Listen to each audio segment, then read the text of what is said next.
Hey there! Are you a crime scene investigator, law enforcement officer, or forensic scientist looking for a Facebook community that understands you? Check out Taction USA's forensic product groups. You'll find blogs, articles, information, and community. For those of us in the investigative field, there are not many lines of support out there, but Taction USA is a company that was founded by law enforcement for law enforcement. Subscribe today to get access to exclusive content. Just look for Taction USA in Facebook groups.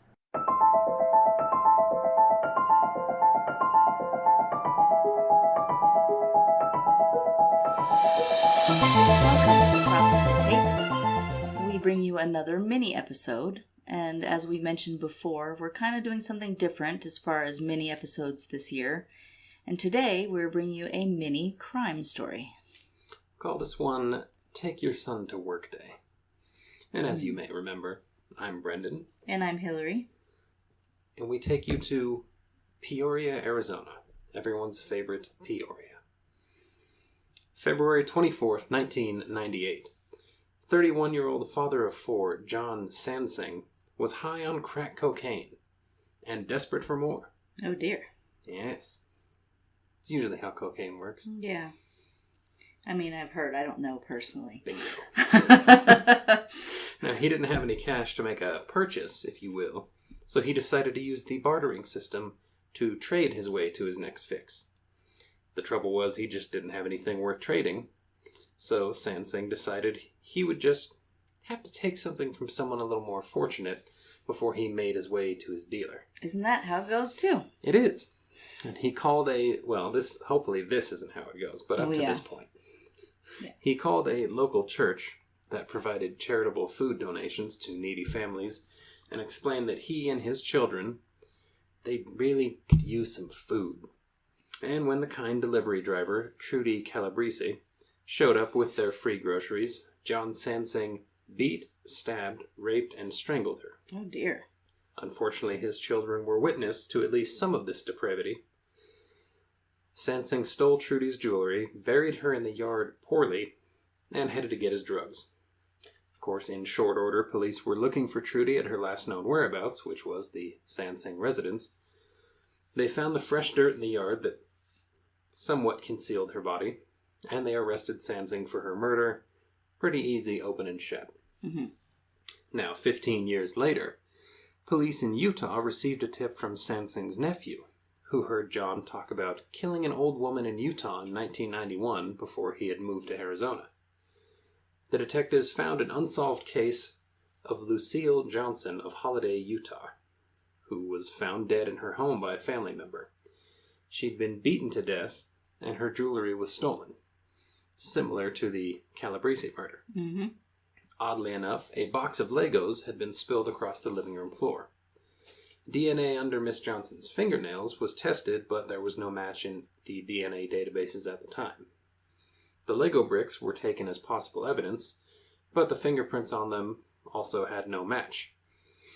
Detectives reopened the case, and of course, the DNA was a match to the now death row inmate, John Sansing. Mm-hmm. To further seal the deal, detectives decided to run with the original theory about the case in order to figure out the origin of the Lego mess. Which is very interesting. It's interesting that played such a large role. Yes.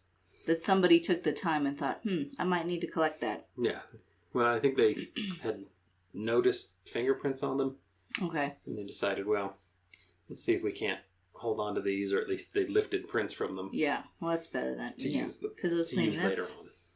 That's because that on its own wouldn't necessarily catch. I would think it was weird. Yeah. But okay, that makes more sense. Well, she was a tidy woman who lived alone, and she wasn't sitting on the floor playing with Legos. No. So, in 1991, it was assumed that someone came to Miss Johnson's door, asked to use her phone or something to that effect, and Miss Johnson is not the kind of person who would have let a stranger in, unless, of course, they had a child with them, which played on her sympathies. See, Miss Johnson kept Legos in the house for her grandchildren to play with when they came to visit.